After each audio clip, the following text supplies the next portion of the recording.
The following is a special presentation of Tony Kurre Radio. Want the real story behind the sound bites and headlines? Let's find the facts. Remember, it's not a conspiracy theory if it's the truth. You are not paranoid or confused. You just need to know. Welcome in, everybody. A special edition of Everything You Need to Know. Kip Keefer is with you. And right now, Tony Kurre is still with us, although he usually steps out. Hey, I am. Let me step out. I'm sitting there eating my banana, and I see what I'm doing? I got my headphones on, and I'm listening to your show. So let me get off of here because I'm not part of the show. I didn't want to get rolling and you say, I'm still on here. Well, no, I'm kind of glad I did because I wanted to wish you a happy birthday. Thank you so much. It's your birthday today. Anyone that listened to my show on the plethora of radio stations I've done since I was 12 years old knows how important birthdays are to me. You're only going to have about 80 or 90 of them. Yeah. And they should be special. And it drives me crazy because a lot of people are like, I'm talking about my birthday. And then 2 days later, like, today's Monday. And then on Wednesday, someone, not you specifically, but someone will have a birthday on Monday, and then they come on Wednesday, and I go, how's your week going? Oh, it's great, da-da-da-da-da. And then, well, my daughter took me out for dinner on Monday for my birthday, and I'm like, dude, why didn't you tell me? Because we can't guys aren't good at keeping track of birthdays. So you were nice enough to actually say, hey, today's my birthday, and I knew it was your birthday already because I had it on my phone. I was ready to go as my radio and television partner in many ways. So happy birthday to you. Now you can continue your show, my friend. Thank you, Tony. I appreciate that. And you're always invited to sit in on any of my programs here on your network since you make it possible. But we're going to talk about things today other than Kip Keefer's birthday, which I guess was a historic occasion. But there are massive historic occasions happening right now in the Middle East. If you're just getting in circulation today and you haven't caught up with the news, all of the hostages seized 2 years and 6 days ago on October 7th, 2023, have now been released by Hamas. The 20 surviving hostages that were not let go for whatever reason back a couple of years ago, or back about a year ago, I guess it was, when negotiations had led to the release of a whole bunch of them. I think as many as 80 or up to 100. But the remaining 20 surviving hostages were released this morning around 2 and 3 a.m. local time here. And it has touched off a massive celebration in Israel. It was a national obsession, of course, with so many of their citizens illegally seized. And just think about that. Your life is going along on the path that you have tried to set for yourself. A lot of people that were caught up in this had gone to a music festival on a Saturday night on October 7th, 2023, only to be attacked and many of them slaughtered, unbelievably just murdered in cold blood, some of them in a torture situation, a lot of young women raped and abused, and hundreds of people that night in regular towns, regular people, not soldiers, not military people just leading their life, walking their dog or at home in their house, invaded by this attack force of the Hamas terrorists who were in charge, of course, of the government in Gaza for a number of years since the 1967 war between Israel and that region of Palestinians. Anyway, long and short of the story is so many of those people seized, and just imagine how your life can just be completely disrupted or even ended that night. So many people, over 1,200 people, just brutally murdered as the Hamas horror and terrorist organization struck. But as unthinkable as just being murdered, just being seized and dragged underground, transported there as really chips to broker the hostilities and the complaints that these people had against Israel. Imagine being held in captivity for that long.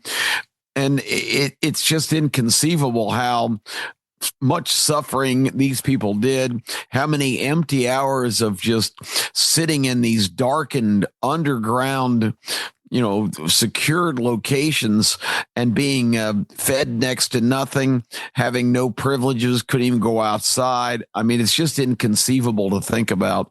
So for these people that were tough enough for 2 years and 6 days to survive this, to be liberated and get to come home, there are still 28 hostages unaccounted for in terms of where they are, and they're the demands to have them back, but they are all deceased now, passing away in captivity from various ailments or maybe even murdered.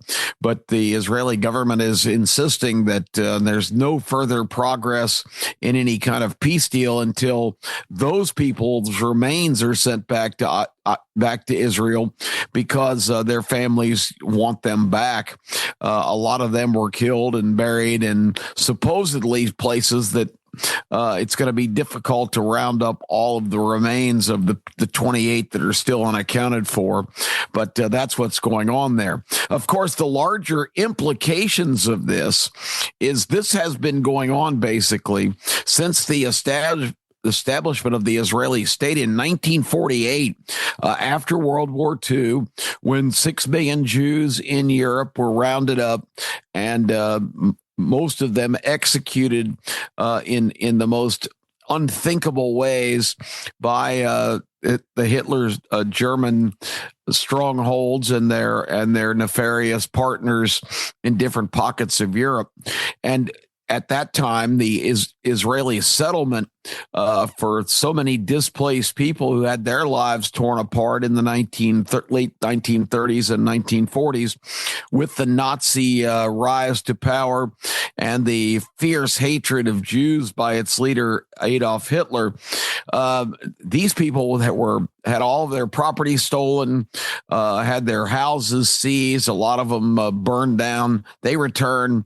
The ones that were liberated to camps or had gone into hiding other places, they returned to nothing in Germany and Austria and so many European countries. And the settlement down in the Middle East, where traditional Jewish faith had emanated, hundreds of years before, was reestablished. And that was the tinderbox that touched off all of this Middle East unrest that we've experienced for all of our lifetimes, most of us. But the story goes back way before that, because this Islamic Muslim religion was established in the 7th century. Okay, now just marinate that for just a minute and think about it. The 7th century. We are now, of course, into the 21st century. So that was quite a few years ago, 1,400 years ago, that this ancient religion, Muhammad, came down from the mountain and began a religion that was based on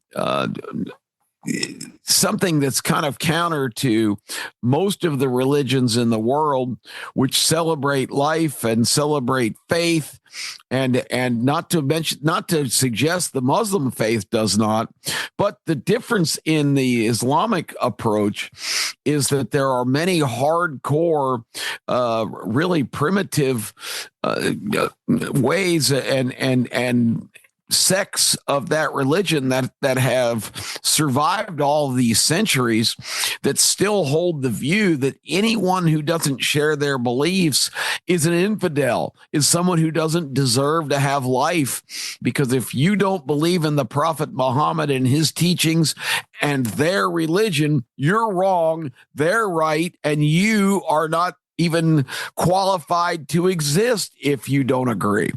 And it's certainly a worldview, and a religious view that's not shared by basically any other faith on earth who believes in live and let live and let people worship freely. And that's what America, of course, is based on.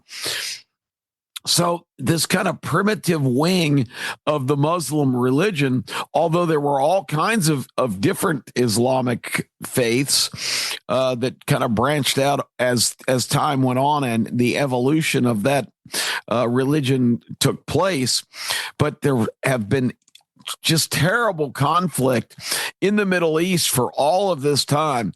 And again, if you do the math, that's like 14 centuries of warfare and conflict and battle as people have fought basically over religion. And you've also seen, of course, in the Middle Ages, of centuries advanced to that, as expansion into Europe took place and the Christian faith grew in great prominence. You had the holy wars for many years between Christian missionaries and armies that tried to go in and enforce their beliefs on these very hardcore people. So you've had this religious conflict for literally for centuries. And when Israel was formed in 1948 by largely the British, who were kind of spearheading the reformation, I should say, and reparation of Europe, and the American government, of course, very involved in the Allied powers that decided everything after World War II. So the Israeli establishment on that traditional land, which has been occupied by just about every major culture throughout history, really kind of set the fuse of great unrest in the Middle East. And the war has been on now for almost 80 years of Israel fighting for their survival and becoming probably the most sophisticated in the country in the world in terms of intelligence and military operations. And it was for sheer survival, trying to keep their people alive and their faith alive and their way of life. Israel has become the most formidable foe for all of these Middle Eastern interests that have been working tirelessly for almost a century to try to get rid of them. So the bottom line is that it all kind of blew up on October 7th, 2023. And now with Donald Trump stepping to the forefront, and happy to share my birthday spotlight with the President of the United States, because for hereafter, October 13th is going to be a very significant date. Besides being the birth date of Kip Keefer, October 13th is going to become a day that's remembered for a major step in world peace and harmony and the achievement of what many considered the unachievable, because Donald Trump has done something that no American president since the end of World War II has been able to even take one step close to accomplishing. Donald Trump has pulled it off in the first. Of course, he had the Abraham Accords in his first term between 2016 and 2020, only to be ripped to shreds by the pseudo presidential administration referred to as the Biden years. We all know this real story there, that Joe Biden, a paper tiger with just completely ineffective foreign emissaries and diplomats and Secretary of State. They did nothing but exacerbate the problems around the world, did nothing to further them. And on this day, on my birthday, when we're talking about Donald Trump, also Columbus Day, by the way, Columbus Day has been reestablished as a official day of observance because Christopher Columbus and his bold voyages to the New World kind of opened the door for exploration and others to follow that led to the establishment of our great country and everything it stands for. And we talk about that endlessly here on Need to Know. But today, on Columbus Day, on Kip Keefer's birthday, and on Donald Trump's day of triumph, he addressed the Knesset this morning, the Israeli parliament, which is the equivalent, of course, to our Congress, and received no less than 14 standing ovations in the course of his appearance there. Because what he has done is so extraordinary, and you got to give a lot of credit to the people he surrounded himself with, his son-in-law, Jared Kushner, his lead negotiator, Steve Wilcott, who have worked tirelessly on this thing, bringing all these people together to the table. And I'll tell you the key that made it all work in just a moment. And Marco Rubio, I mean, a guy who ran against Trump for president in 2016, the senator from Florida, who took on the role of Secretary of State. Marco Rubio has become one of the most effective diplomats in the history of the United States. He is tireless. He has been unbelievably effective and successful. And that's just kind of a dream team of what's possible when you have the right people pulling the strings. And the president himself, this is such an accomplishment because people don't realize this guy is just a month or two away from being 80 years old, and he has worked night and day tirelessly, working the phones, talking to people halfway across the world at 4:00 in the morning or, midnight, because the time difference is so vast. But this has required one of the greatest public relations and complete dedicated efforts to get common ground established for so many of these peoples. And one of the reasons I'm really proud to share this day with my birthday is because back in 2016, actually it was in 2015, late 2015, when Donald Trump and Melania came down the golden escalator at Trump Towers, stepped to a podium, and announced he was going to run for president. My first reaction that day, I wasn't a Trump fan at that point, but I had some knowledge of Trump, had actually worked indirectly with him for my boss, Phil Ruffin, who was the major real estate developer and owner, also was involved in Las Vegas with the Frontier Hotel. He now owns Treasure Island there. He ended up selling the Frontier property, which was historic, once owned by Howard Hughes. We were working out of there, and I met Donald Trump for the first time in about 2004, I guess it was. Bottom line is that Trump ended up buying that property. They brought the Frontier down and now have a fabulous Trump hotel right there on the Las Vegas Strip. It's unique because it doesn't have a casino, but it is a very high-end hotel that a lot of people like to stay at, and it's really centrally located on the Las Vegas Strip, where I was privileged enough to be last week, staying across the street from there at the Venetian for the big global gaming expo. It was great. It was great. But anyway, Trump worked tirelessly on this thing, which other people had tried or taken some steps forward, but the interest and the hatred were so profound in that part of the world, not only for the Israelis by most of the Arab nations, but by the Arabs' hatred for each other. There was still continuing conflict always. Iran and Iraq used to have wars just for 20, 25-year wars that were never resolved, where Tens of thousands, maybe even millions were killed. Always conflicts between Egypt and Saudi Arabia and all kinds of other countries who, once again, all are Islamic, but all have different interpretations of that faith. But what Donald Trump brilliantly has achieved here was in his first term, when he came in after the Obama administration had basically made relations with the rest of the Arab world ice cold once again. Trump came in and said, you know what?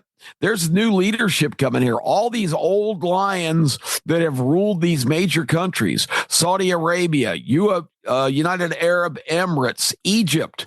There were so many countries that were going through leadership transitions, and many were pivoting toward younger guys to be in charge of their countries. Trump made a triumphant trip to the Middle East in his first term and attended, I think, 5 or 6 different countries in about a week's period, sat down like with the Saudi Arabian crown prince who was getting ready to take the throne of Saudi Arabia. What a key strategic partner that is. And remember, it was mostly Saudis that brought down the buildings in New York in the infamous attacks on 9/11. The Saudi always had a kind of a radical wing to their country and have been bad actors. But the new crown prince and so many of the other leaders in the Middle East, the younger guys realize that, this is ridiculous. We are in these endless wars. It costs us so much. We are making no progress. And Trump was smart enough to seize upon that and say, look, wouldn't it be great if we could all just get on the same page and promote peace and prosperity? That was the key, the economic success of the region. And of course, they're already swimming in oil money, but there's so much more potential. And if you look at these countries like Saudi Arabia and the United Arab Emirates, they've got these huge sections of Western culture. I know in Riyadh, Saudi Arabia, there's a whole deal of American restaurants and retail outlets, and it goes for miles and miles. It's almost like a New York City or Las Vegas Strip. All of it comes from Donald Trump's intervention in his first term. And when he came back, despite how the Biden administration had totally screwed things up in the Middle East, the disastrous Afghanistan withdrawal, the handing over of billions of dollars of equipment to a terrorist organization there. When we just abandoned that country, we lost 13 soldiers in the airport attack right before the bailout. The Biden administration completely screwed that up. Trump turned the page. We're starting over. He sent Wilcott, his emissary, Jared Kushner. They have worked behind the scenes tirelessly to shore up these relationships. Trump went to the Middle East a couple of months ago and had this great tour, came back with pledges from all of these countries for massive investments in our country that are really going to pay off. Trillions of dollars raised, back in business with the Middle East. And these young guys are saying, enough war. This is crazy. In the first Trump administration, Saudi Arabia and Israel were this close to establishing normal relations. And then the Biden administration came in and it all fell apart. So bottom line, what Donald Trump has done is absolutely remarkable, that all of these Arab countries have gotten together and put pressure on these Hamas guys. And you see these campus protests, free Palestine and all that nonsense. The Palestinians backed a terrorist organization to run their country since the late 70s. So for the last 50 years, basically, a terrorist group has been in charge of what's called the government there. It's no government. They have used and abused the Palestinian people as human shields. They have starved them. They have made them live in squalor and poverty. And now a brand new day exists. And the reason it exists is because Trump built such a coalition of other Arab countries who had always been counter to the American proposals. Well, all these young leaders in Egypt and Saudi Arabia and United Arab Emirates and Qatar, all of these guys are on the Trump team. They put unbelievable pressure on their fellow Muslims, these Hamas terrorists, to stand down, release these hostages, no longer be involved in that government, because what they were doing was keeping the Middle East in the same terrible position that it's been in for so many years. Trump, with his Arab partners, finally got these people to back off, get the hell out of the way. What's going to become of them? The terrorist group, who cares? They're terrorists. They don't deserve to be involved in any of this. He's gotten all of Europe and most of the rest of the world involved, putting pressure on them economically and diplomatically to get the hell out of the way, and let's let the whole world invest in Gaza and the Palestinian people and build a society that can flourish. Prosperity triumphs in a thinking person's mind over hatred, and that's what he has brought to the Middle East, and that's why he's in Egypt right now being celebrated, signing this brand new peace accord. It is an incredible day of accomplishment for Donald Trump and all of the world, Americans included, because now, instead of being adversaries, the Middle East and so many of their major financial centers and leaders are our partners in moving forward. And what a great birthday present for me to have October 13th to be the day that's going to be remembered as the turning point for so much that's been wrong with the world for so long. That's what you needed to know today. Celebrate your country and its great triumph. Even the biggest critics and the lunatics that are saying that this administration is going to be the end of us are very silent today, because Donald Trump has, and his team has, achieved the impossible. And one final thought. I, way back in 2015, said this is exactly the direction we need to go. Donald Trump needs to be president, not because he's a great humanitarian or anything other than a fantastically successful businessman, but because that's exactly what we needed to be in the White House at that point in time. Enough of these professional politicians who are not in government for the promotion of your interests or mine. We are the stockholders in this whole deal. We put in the money that make it run, and they waste the money and misappropriate the money and give the money to people that do not work for our best interests. Donald Trump, a businessman, and I can't tell you how many people are you crazy? He has no political experience. They're telling me I was nuts for supporting Donald Trump. I said, we need a businessman in the White House. Well, politics isn't business. God bless America. I agreed completely with that, and that's exactly what we needed, because our government is the biggest business ever founded in terms of the amounts of trillions of dollars that pour in. A businessman who looked at it from a business standpoint was much more important to have in than another politician who was looking out for their own legacy and their own agenda.